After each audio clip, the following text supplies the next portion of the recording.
Well, I think first of all, textile exports had a twin problem. Many of the countries were facing foreign exchange problems post the conflict in Ukraine, due to which many destinations had cut down on non-essential imports.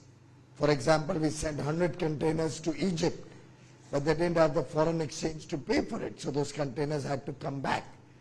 So being a discretionary spend, we saw many countries not accepting non-essential goods from outside their territory.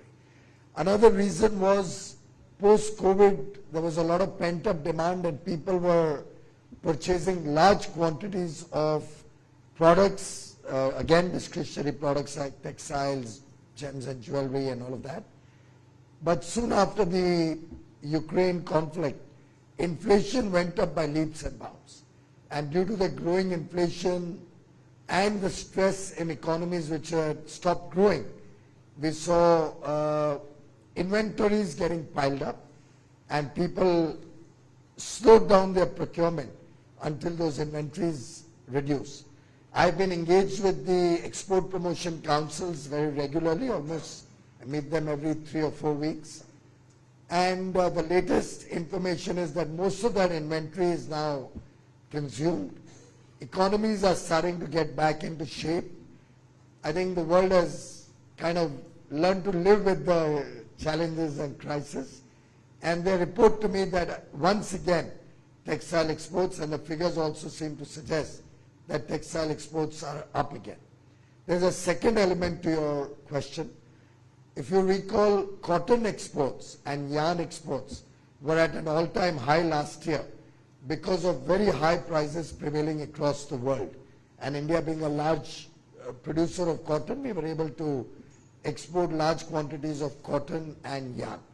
This year around, because of these international problems, prices are quite suppressed, and therefore export of cotton and yarn is the real number where we also see a lot of dip.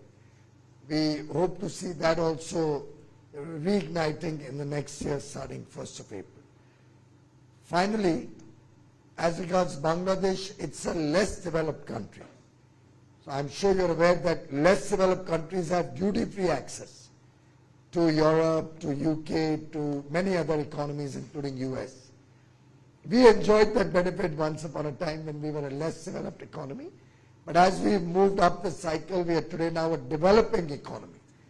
The way forward for us will have to be free trade agreements, and which is why we are engaging with many countries around the globe. Australia was an early success, and I thank Minister Farrell for his leadership in getting the agreement through Parliament and all the various stages in a record time. I think it will be the fastest time that any free trade agreement has got approved in the Australian system, with bipartisan support from both parties. It was finalized when another party was in power. It got approved when Don's party came into government. It's a great sign, something which I think is a wake-up call for India in terms of our politics. Though fortunately on economic engagement, we still have bipartisan. We've not seen anything change, even with governments changing in India, in the past also. So we have very similar systems, and I think the free trade agreements will be the way forward. Now we have access in Australia and UAE, duty-free, where we can now compete with any other country.